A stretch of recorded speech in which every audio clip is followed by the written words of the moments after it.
আসসালামু আলাইকুম। নতুন আরো একটি ভিডিওতে আপনাকে স্বাগতম। আমার পাখিগুলা কিভাবে মাত্র 35 দিন বয়স থেকে ডিম দেওয়া শুরু করে এবং 45 দিনের মধ্যেই তারা ফুল প্রোডাকশনে চলে আসে, এটা কিভাবে সম্ভব? আমরা যেটা জানি যে কোয়েল পাখি নর্মালি 42 থেকে 45 দিনে ডিমে আসে, কিন্তু আমার পাখিগুলা ওই সময় ফুল প্রোডাকশনেই চলে আসে। এটা কিভাবে সম্ভব? এটা আমি কিভাবে করি? আমি কি যত্ন করি, কি মেডিসিন খাওয়াই? আমি কি অনেক টাকার মেডিসিন খাওয়াই? আমাকে সারাদিন খামারে কাজ করা লাগে, এত যত্ন করা লাগে?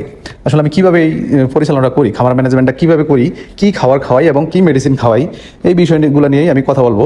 তো ভিডিওটি কন্টিনিউ দেখতে থাকুন, আশা করি উপকৃত হবে আপনার এই ভিডিওর মাধ্যমে। তো আপনারা জানেন আমি ইনকিউবেটরের মাধ্যমে আমার যে ডিমগুলো ফুটিয়ে থাকি, আমার নিজস্ব যে পাখিগুলো আছে এখান থেকে আমি ডিম সংগ্রহ করি এবং ইনকিউবেটরের মাধ্যমে ডিম ফুটাই। তো এখন আসলে এখান থেকে কিন্তু আপনার মূল কাজটাই শুরু হবে। ঠিক আছে, আপনি ভালো বীজ ডিম যদি সংগ্রহ করতে পারেন, আপনার যদি অরিজিনাল জাপানি জাতটা আপনি নিতে পারেন, এখান থেকে কিন্তু আপনার শুরু হবে। তো ভালো ডিম সংগ্রহ করতে গেলে আমরা জানি যে একটা বীজ ডিম পাইতে গেলে আপনাকে পুরুষ পাখি লাগবে। এখন পুরুষ পাখি কতগুলোর জন্য কতগুলা মানে পাখি দেবো, কয়টা মেয়ে পাখির জন্য কয়টা পুরুষ পাখি দেবো? তো যদি আপনারা 3 হইতে 4টা মেয়ে পাখির জন্য একটা পুরুষ পাখি দেন তাহলে সবচেয়ে ভালো হয়। তাহলে কী হবে, আপনার বীজ ডিমটা খুবই ভালো একটা পার্সেন্টেজে আসবে। অনেকে 5টাও দেয়, তো আমি সবচেয়ে ভালো মনে করি 4টা দিলেই এনাফ। তারপরে তাদেরকে পুষ্টিকর কিছু মানে খাবার মেডিসিন দিতে হবে, তাহলে খুব ভালো পার্সেন্টেজটা পাওয়া যাবে। তারপরে এই পাখিগুলোর ডিমগুলো আপনারা খুব বেশি দিন কিন্তু ইয়ে করবেন না, মানে জমিয়ে রেখে তারপরে এটা আপনারা বসাবেন না, নাহলে কিন্তু এখান থেকে কিছু মিস যেতে পারে। আপনারা খুব তাড়াতাড়ি 3-4 দিনের 5 দিনের ডিম হলেই বসিয়ে দেবেন, এরকম মানে ইয়েভাবে চলবেন। তারপরে এখান থেকে আপনারা যেই বাচ্চাগুলো ফুটবে, এখন ফুটার আগে তো আপনাকে এই যে ইনকিউবেটরটা চালাইতে হবে। ইনকিউবেটরও আসলে ভালো মন্দ বিষয় আছে, এখান থেকেও ঠিকমতো যদি তাপ আর্দ্রতা না পায় তাহলে কিন্তু এখান থেকে আপনারা কিন্তু পাখিগুলো দুর্বল, যে বাচ্চাগুলো হয় এখান থেকে কিন্তু দুর্বল, অনেক পাখি মারা যায়, ডিম নষ্ট হয়। তো এখানে যদি আপনি ম্যানেজমেন্টটা ভালো করতে পারেন, তাও কিন্তু এখান থেকেই বাচ্চাগুলো মানে সবল এবং সুস্থ সবল হয়েই মানে বেরোবে। তারপরে আপনারা বুডিং করবেন। এখন বুডিং সম্বন্ধে আসলে কথা বলতে গেলে অনেকগুলো কথা আছে, তো আমি এখানে একটা লিঙ্ক দিয়ে দেবো আমি কীভাবে বুডিং করি, কী যত্ন করি, কী মেডিসিন খাওয়াই, কী খাবার খাওয়াই, আপনারা ওই ভিডিওটি দেখে আসবেন। তো বুডিংয়ে যেই খাবারটা খাওয়াই শুধু বলে দিই, আমি বেশিরভাগ কী করি, ব্রয়লার স্ট্যাটাসটাই কিন্তু খাওয়াই। একবারে বুডিং প্রথম দিন হইতে একবারে ডিম ফুল প্রোডাকশন আসা পর্যন্ত আমি কিন্তু ব্রয়লার স্ট্যাটাসটাই বেশি খাওয়াই থাকি। তাহলে কি হয়, আপনার পাখির গ্রোথটা তাড়াতাড়ি চলে আসে।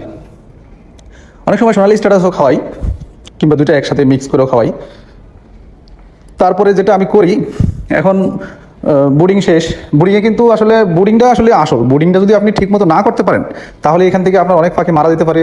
যে পাখিগুলো মারা না যাবে, বেঁচে থাকবে, এর মধ্যে অনেকগুলো পাখি কিন্তু আপনার দুর্বল হবে। আর দুর্বল হলে কিন্তু তার মানে গ্রোথ ভালো আসবে না। তার গ্রোথ ভালো না আসলে কিন্তু সে মনে করেন না ডিম প্রোডাকশনও দেরি করে আসবে।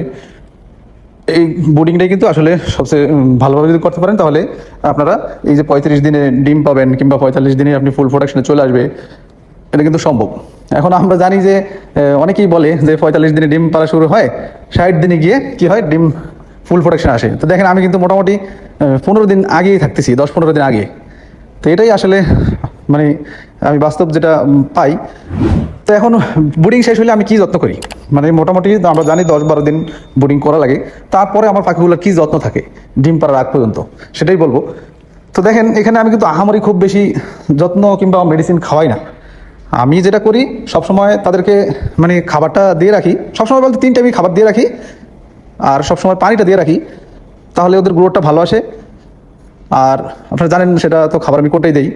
আর মেডিসিন যদি বলি, তাহলে শুধু এখানে কিন্তু মেডিসিন আমি বোর্ডিং শেষ হয়ে আপনার জিঙ্ক ব্যবহার করি আর ক্যালফ্লেক্স ব্যবহার করি। এই 2টা জিনিস আমি কিন্তু ব্যবহার করি, আর তেমন একটা ওষুধ কিন্তু আমি ব্যবহার করি না। ঠিক আছে, যদি কোনো সমস্যা না হয়। আর পাখিকে ঠান্ডা লাগতে দেওয়া যাবে না। এখন ঠান্ডা লাগতে দেওয়া যাবে না, তাহলে সেটা কীভাবে আপনি ম্যানেজমেন্ট করবেন, সেটা আসলে ওয়েদারের উপরে, সিজনের উপরে। গরমের সময় ধরেন এক ধরনের ওয়েদার থাকে, শীতের সময় আরেক ধরনের থাকে। ওটা আপনি বুঝে শুনে মানে করতে হবে। যে সময় গরমের সময় আপনি খাবারকে কিভাবে মানে নর্মাল টেম্পারেচারে রাখা যায় সেই ব্যবস্থা করতে হবে। বেশি গরম থাকলে আপনি ফ্যানের ব্যবস্থা করতে হবে। শীতের সময় যদি হয় তাহলে আপনাকে মানে লাইটের তাপের ব্যবস্থা করতে হবে। বাইরে থেকে ঠান্ডা বাতাস যেমন না আসে সেটা বন্ধ করতে হবে। তাহলে কিন্তু পাখি কিন্তু ঠান্ডা লাগবে না। পাখি কিন্তু ঠান্ডায়ও গরম লাগে, মানে শীতেও গরম লাগে, আবার গরমের দিনে গরমে শরীর ঘামিয়েও গরম লাগে। তো ঠান্ডা লাগলে কিন্তু তার গ্রোথ আসে না, ডিম পাড়তে দেরি হয়, অসুস্থ হয়, মেডিসিন খরচ যায়, প্রোডাকশন লস হয়। তো আপনারা খুব বেশি মেডিসিন কিন্তু ব্যবহার করা লাগে না এখানে, দেখছেন।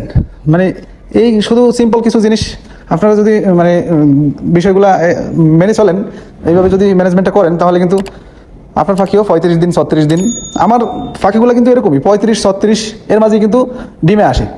আমি নিজের খামার করি, নিজে বাচ্চা উৎপাদন করি, নিজের হ্যাচিং করি, আপনারা জানেন তো। আমি কিন্তু আমার বাচ্চাগুলো থেকে কিন্তু এইভাবে ডিম পাই, এবং যারা আমার কাছ থেকে পাখি নেয় তাদের সাথে তো আমার কথা হয়, তারাও প্রায় সময় এরকমই 36, 37, 38, অনেকে 35 এই সময় কিন্তু ডিমে চলে আসে। তো এই জন্যই বললাম আসলে খুব আহামরি যে আসলে মানে এটার জন্য কষ্ট করা লাগবে, অনেক মেডিসিন খাওয়ানো লাগবে, বিষয়গুলো কিন্তু এমন না, সিম্পল। অনেকে কি করে একেবারেই এক গাদা ওষুধ খাওয়ায়, আবার অনেকে কি করে আপনার একবারে কোনো মেডিসিনই খাওয়ায় না, বোর্ডিং শেষ আর কোনো মেডিসিন খাওয়ায় না, শুধু সাদা পানি সাদা পানি সাদা পানি। এটাও কিন্তু আসলে হয় না। পাখির দরকার অনুযায়ী যেটা দরকার তাকে সেটা দিতে হবে। আপনার পাখির ভাষা বুঝতে হবে, খামার সম্বন্ধে আপনার কিছু আইডিয়া থাকতে হবে। ঠিক আছে, এইভাবে আসলে খামার পরিচালনা করবেন। আশা করি সবাই ভালো থাকবেন। আসসালামু আলাইকুম।